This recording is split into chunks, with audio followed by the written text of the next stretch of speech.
The man I am today wasn't built in comfort. He was built through mistakes, setbacks, and a couple of moments that forced me to confront who I had become. I didn't start out disciplined. I wasn't always the person waking up at 5 in the morning to train. I wasn't always someone who embraced discomfort or pushed himself physically and mentally.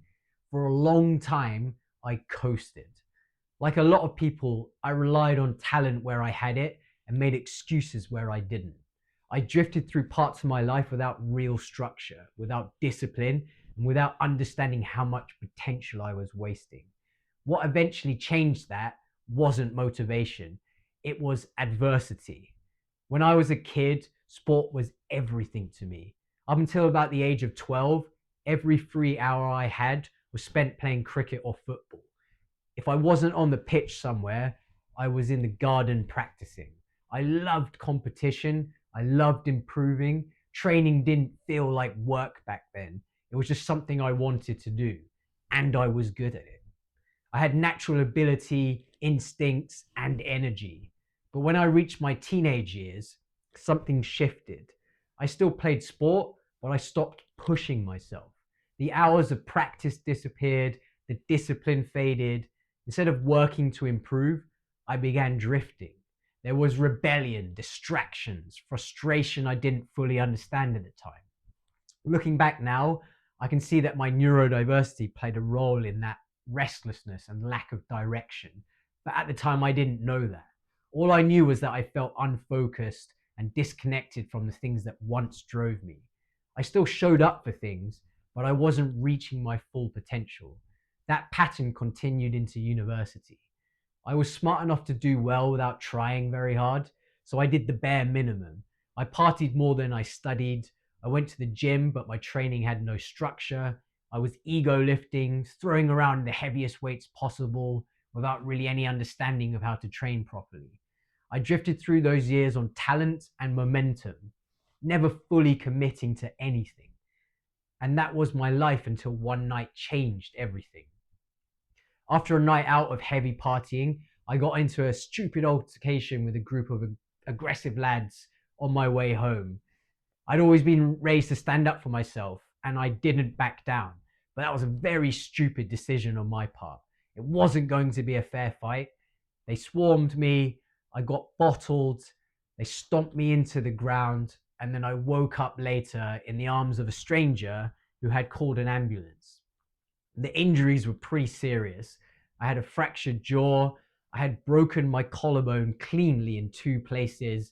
I had bruised ribs. I had torn part of my ear. I had a cut in my forehead and more bruises than I could really count. I was in a right state. For weeks afterwards, I had to lay in bed recovering. And when you're forced to lay still like that with nothing but time to think, you start asking yourself some uncomfortable questions. Who had I become? How had I gone from a kid obsessed with sport and competition to someone drifting through life, drinking too much, and making reckless decisions? That moment forced me to confront the truth. Something had to change. Not long after that, a friend suggested something that sounded ridiculous to me: training for the New York Marathon to raise money for a charity.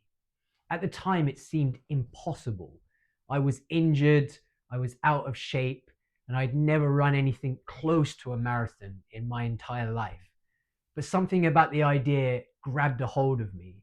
Maybe it was because I knew I needed something drastic. Maybe I needed a challenge big enough to shock me back into life. By coincidence, my father had just started working in New York, which meant I could stay with him whilst I trained. He even arranged for me to work with a personal trainer. The first training session was brutal. The trainer put me through basic conditioning drills and completely destroyed me. I wasn't just out of shape, I was weak, unfit, and most importantly, mentally soft. After the session, he sat me down and he told me something that's really stuck with me.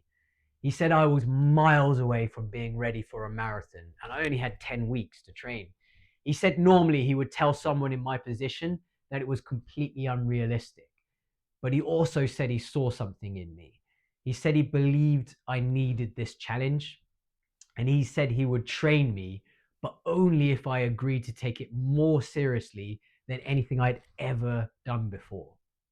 That moment hit me very hard. For the first time in years, someone was calling me out, not just on my fitness, but on my attitude.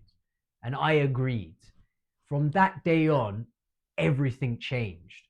I quit alcohol completely. I cleaned up my diet and I trained every single day. No excuses. At the beginning, I was starting from absolutely nothing. My body wasn't ready for the training load. I developed injuries such as IT band syndrome because of how quickly the mileage had increased. But I kept going through all of the pain. Week by week, my body changed. The body fat disappeared. My endurance improved. But the biggest transformation wasn't physical, it was mental. I stopped thinking like the old version of myself, the guy who drifted, the guy who made excuses, the guy who coasted on talent. Race day eventually arrived, and I ran the marathon in 4 hours and 6 minutes. And the entire race was pain. My injuries flared up from the first mile. My legs wanted to stop. My knees were in agony, but I didn't stop. And there's a photograph of me crossing the finish line, and I'm in tears, partly from the pain and partly from relief, and partly because I realized something really important. The hardest battles aren't physical, they are mental. That marathon taught me what discipline actually means. It's not about feeling motivated, it's about doing the work even when you don't want to. It's about pushing through pain, exhaustion, and doubt, because you know that on the other side of that struggle is growth. That experience taught me how to live the right way. But here's the important truth: learning how to live the right way doesn't mean you automatically stay that way forever. For several years after that marathon, I stayed disciplined. I trained hard, I stayed in shape, I built a healthier life. But life isn't always a straight line. Over time, things slipped again. Old habits crept back in, my drinking returned, the discipline faded, and slowly the weight came back. By my mid 30s, I found myself out of shape again, and this time something was different.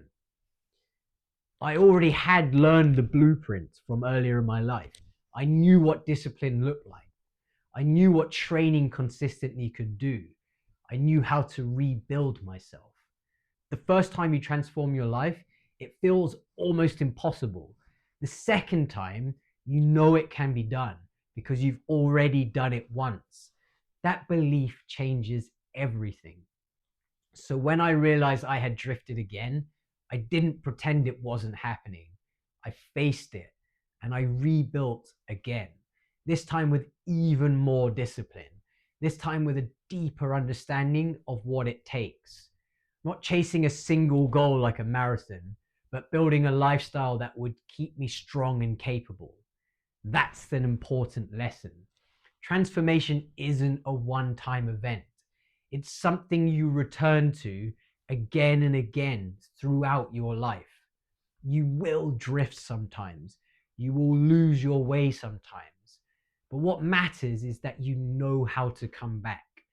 Since that first marathon, and especially after rebuilding myself again in my mid 30s, I've pushed myself in ways I once thought were impossible. I've run ruck runs with heavy packs in the Green Beret style training. I've trained for military style fitness challenges such as the Murph. I've taken on workouts that would have broken the person I used to be. Not because I'm special, not because I'm the strongest or fastest person in the world. In fact, Compared to some elite athletes or elite special forces operators, I'm nowhere near that level. But I push myself harder than almost anyone I know. And that mindset makes all of the difference.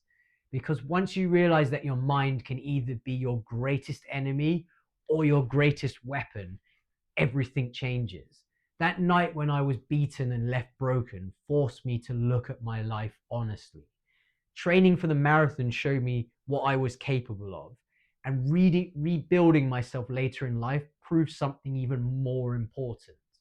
You don't have to be perfect. You just have to be willing to start again. And that willingness to rebuild yourself again and again, if necessary, is what makes a person truly unbreakable. Hope you enjoyed that one. It's quite a personal one for me. Like and subscribe, and I'll see you in the next video.